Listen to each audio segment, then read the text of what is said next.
আমার বিয়ের ৩ দিন পর শুনি আমার শাশুড়ি মা প্রেম করেন আর আমার জামাই দেশের বাইরে থাকেন। এই কথাটা কানে আসার পর আমি অনেকক্ষণ চুপ করে বসেছিলাম। নতুন শাড়ির আঁচলটা আঙুলে পেঁচাতে পেঁচাতে মনে হচ্ছিল এই বাড়িটার দেয়ালগুলো হঠাৎ করে খুব কাছাকাছি চলে এসেছে। শ্বাস নিতে কষ্ট হচ্ছিল, অথচ বাইরে থেকে দেখলে কেউ বুঝতেই পারতো না আমার ভেতরে কি চলছে। বিয়ের পর ৩ দিন মানুষ এই সময়ে স্বপ্নে ভাসে, নতুন জীবনের রং খোঁজে, আর আমি বসে বসে ভাবছিলাম কোন অচেনা বাস্তবতার মধ্যে এসে পড়লাম। আমার জামাই, যাকে বিয়ের রাতে একবার ছুঁয়েও দেখার সুযোগ হয়নি, তিনি দেশের বাইরে। সবাই বলেছিল কাজের চাপে যেতে হয়েছে, কয়েক মাস পরেই ফিরে আসবেন। তখন কথাগুলো স্বাভাবিকই লেগেছিল, কিন্তু এখন মনে হচ্ছিল এই অনুপস্থিতিই বুঝি সব রহস্যের শুরু। শ্বশুর নেই বহু বছর, বাড়িতে শুধু শাশুড়ি মা আর আমি। এত বড় বাড়ি, অথচ কোথাও যেন একটা ফাঁকা শব্দ বাজে। যে মানুষটার কথা বলেছিল সে খুব কাছের কেউ নয়, পাড়ার এক মহিলা। বিকেলে গল্প করতে করতে এসে এমনভাবে বলল যেন পুরনো খবর। তার চোখে কৌতূহল, ঠোঁটে চাপা হাসি। বৌমা, এসব নিয়ে ভাবিস না, বলেই সে যেন নিজেই উপভোগ করছিল আমার চুপ করে যাওয়াটা। আমি প্রশ্ন করতে পারিনি। প্রশ্ন করলে উত্তরটা আরও স্পষ্ট হয়ে যাবে। এই ভয়েই বোধহয় সেই রাতটা আমার জীবনের সবচেয়ে লম্বা রাত মনে হয়েছিল। ঘরের আলো নিভিয়ে শুয়েছিলাম, কিন্তু চোখ বন্ধ করলেই শাশুড়ি মায়ের মুখটা ভেসে উঠছিল। সকালে যিনি আমার চুলে তেল মেখে দিয়েছেন, খেতে বসে নিজের হাতে ভাত বেড়ে দিয়েছেন, তিনি কি সত্যিই এমন কিছু করেছেন, নাকি মানুষ যেমন বলে তেমনটাই ধরে নিচ্ছি? পরদিন ভোরে ঘুম ভাঙল শঙ্খের আওয়াজে। শাশুড়ি মা পুজো করছিলেন। আমি দরজার আড়ালে থেকে তাকিয়ে দেখলাম তার চোখ বন্ধ, মুখে শান্ত ভাব। সেই মুহূর্তে মনে হলো এত শান্ত মানুষ কিভাবে এত অশান্ত গল্পকে কেন্দ্র করে থাকতে পারেন। আমার বুকের ভেতর প্রশ্ন জমতে লাগলো, কিন্তু সাহস করে কিছু বলার মতো সম্পর্ক এখনো তৈরি হয়নি। দিনের পর দিন কেটে যেতে লাগলো। জামাইয়ের সঙ্গে আমার কথা হতো শুধু ফোনে। দূর দেশে ঠান্ডা গলায় তিনি জিজ্ঞেস করতেন, সব ঠিক আছে তো? আমি বলতাম হ্যাঁ। ওই একটা শব্দের ভেতরে কতটা মিথ্যা লুকিয়ে থাকতো তিনি বুঝতেন কি না জানি না। শাশুড়ি মাকে নিয়ে একটা কথাও মুখে আনতে পারেনি। স্বামীর কানে এই সত্য পৌঁছানো মানে পুরো সংসারটা আগুনে ফেলে দেওয়া। একদিন দুপুরে আমি হঠাৎ করেই শাশুড়ি মাকে ফোনে কথা বলতে শুনে ফেলি। তিনি জানতেন না আমি পাশের ঘরে।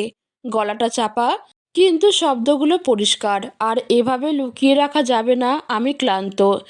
এই একটুকুই শুনে আমার হাত পা ঠান্ডা হয়ে গেল। সন্দেহটা তখন আর সন্দেহ থাকলো না। সেদিন সন্ধ্যায় তিনি নিজেই আমার ঘরে এলেন। দরজাটা বন্ধ করে অনেকক্ষণ চুপ করে দাঁড়িয়ে রইলেন।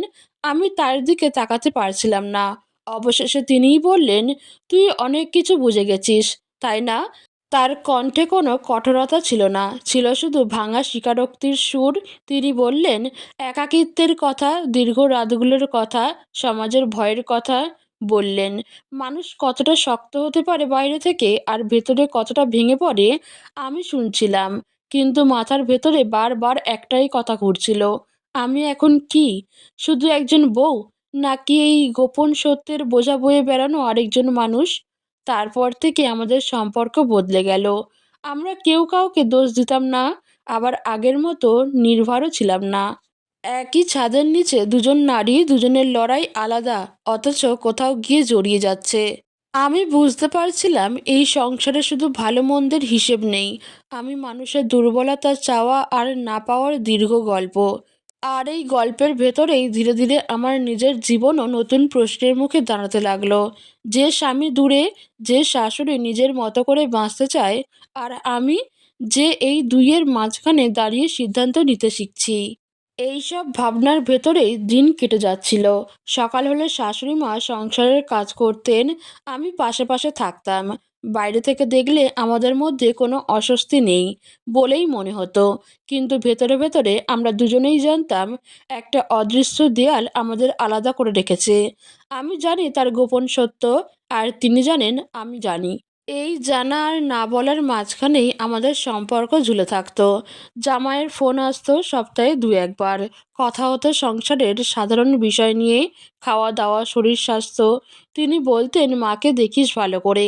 আমি হ্যাঁ বলতাম, কিন্তু সেই হ্যাঁ এর মানে বদলে যাচ্ছিল প্রতিদিন।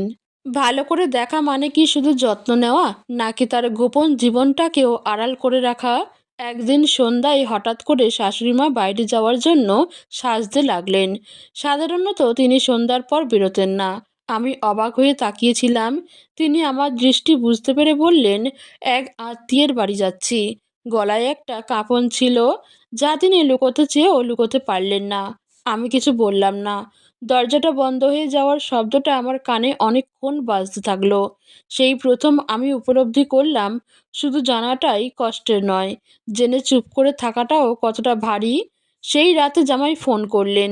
তিনি হাসছিলেন, বলছিলেন বিদেশের ঠান্ডার কথা। হঠাৎ করে জিজ্ঞেস করলেন, মা কেমন আছে? আমি উত্তর দেওয়ার আগেই কয়েক সেকেন্ড থেমে গিয়েছিলাম। মনে হচ্ছিল এই থেমে যাওয়াটুকুই যদি তিনি বুঝে ফেলেন, কিন্তু ফোনের ওপাশে তিনি কিছু টের পেলেন না। ভালো আছে, আমি বললাম। মিথ্যেটা এত সহজে বেরিয়ে গেল যে নিজেই অবাক হলাম। বুঝলাম আমি ধীরে ধীরে এই সংসারের নীরব অংশ হয়ে যাচ্ছি। দিনের পর দিন শাশুড়ি মায়ের আচরণে একটা পরিবর্তন লক্ষ্য করছিলাম। তিনি আগের তুলনায় কম কথা বলতেন, গভীর চিন্তায় ডুবে থাকতেন। মাঝে মাঝে রাতের বেলা বারান্দায় বসে থাকতেন একা। একদিন সাহস করে পাশে গিয়ে বসলাম। অনেকক্ষণ চুপ করে থাকার পর তিনি বললেন, তোর কি আমাকে খারাপ মানুষ মনে হয়? এই প্রশ্নের জন্য আমি প্রস্তুত ছিলাম না। কি উত্তর দেব ভেবে পেলাম না। শুধু বললাম, মানুষ মাত্রই ভুল করে। তিনি হালকা হাসলেন। এই হাসিতে স্বস্তি ছিল না, ছিল তীব্র ক্লান্তি। সমাজ ভুল মেনে নেয় না, তিনি বললেন, বিশেষ করে আমাদের মতো মেয়েদের। সেদিন তার কথা শুনে আমি প্রথমবার তাকে শুধু শাশুড়ি নয়, একজন নারী হিসেবে দেখলাম, যারও ইচ্ছে ছিল ভালোবাসা পাওয়ার, যার জীবনও একসময় স্বপ্নে ভরা ছিল। এই উপলব্ধি আমাকে আরও দ্বিধায় ফেলে দিল, কারণ সহানুভূতি বাড়ার সঙ্গে সঙ্গে বাড়ছিল ভয়ও। এই সত্য যদি একদিন সবার সামনে চলে আসে, তাহলে দোষটা কার ঘাড়ে পড়বে? একদিন হঠাৎ খবর এলো জামাই ছুটিতে দেশে আসবেন। ফোনে তিনি উত্তেজিত গলায় বললেন, এইবার অনেক দিন থাকবো। আমার হাত থেকে ফোনটা প্রায় পড়েই যাচ্ছিল। মাথার ভেতর হাজারটা প্রশ্ন একসঙ্গে ভিড় করল। তার আসার পর এই সংসার কি আগের মতো থাকবে, নাকি সব গোপন দরজা একে একে খুলে যাবে? আমি শাশুড়ি মাকে খবরটা জানালাম।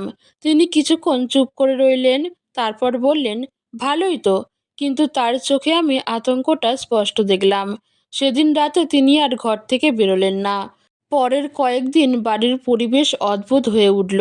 শাশুড়িমা বারবার ফোন দেখতেন, আবার রেখে দিতেন।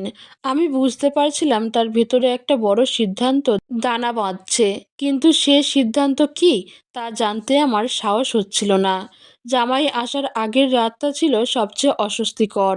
আমরা দুজনেই জানতাম পরদিন থেকে এই বাড়ির নিয়ম বদলাতে চলেছে।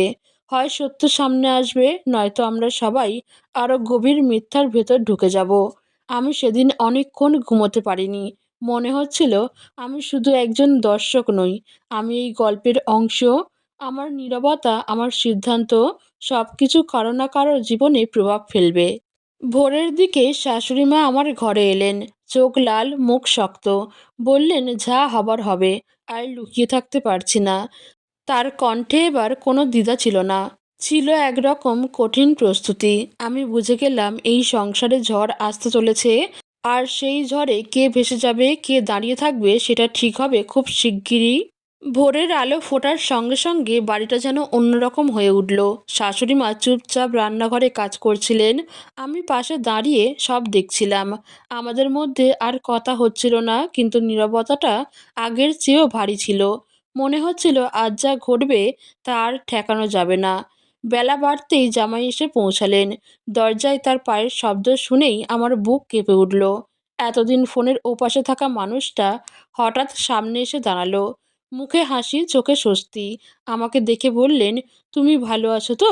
আমি মাথা নাড়ালাম। গলায় শব্দ আটকে গেল। তিনি মাকে জড়িয়ে ধরলেন। মা, কেমন আছো? শাশুড়ি মা কিছুক্ষণ চুপ করে রইলেন, তারপর বললেন, ভালো আছি, কিন্তু সেই ভালো শব্দটার ভেতরে যে কতটা না বলা কথা লুকিয়ে আছে আমি ছাড়া বোধহয় কেউ বুঝল না।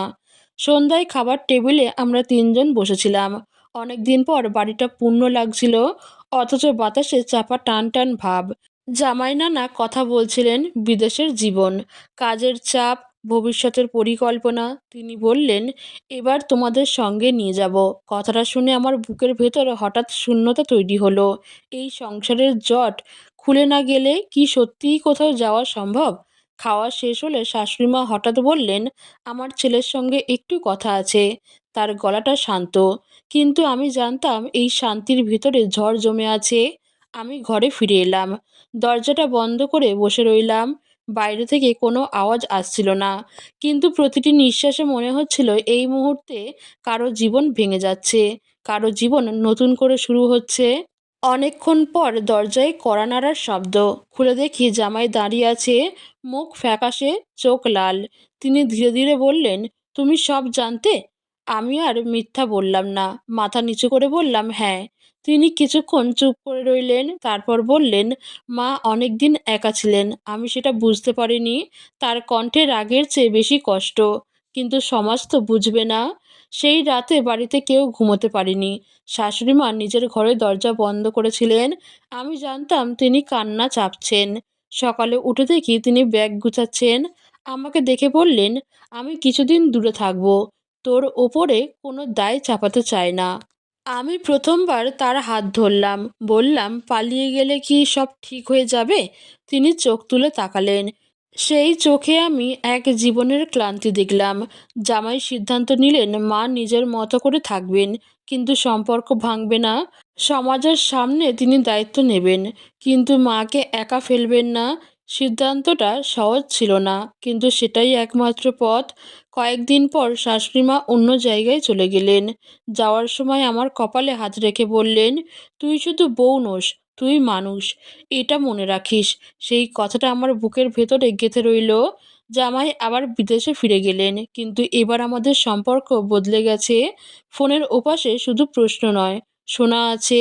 আর আমি বুঝেছি সংসার মানে শুধু আদর্শ নয়, মানুষের দুর্বলতাকেও জায়গা দেওয়া। এই গল্পে কেউ পুরোপুরি ভালো নয়, কেউ পুরোপুরি খারাপ নয়। আছে শুধু মানুষ ভুল করে, ভয় পায়, তবু বাঁচতে চায়। আর আমি আমি এই বাড়িতে এসে বড় হয়ে গেলাম। 3 দিনের বিয়ের পর যে সত্য আমাকে ভেঙে দিয়েছিল, সেই সত্যই আমাকে নিজের মতো করে দাঁড়াতে শিখিয়েছে।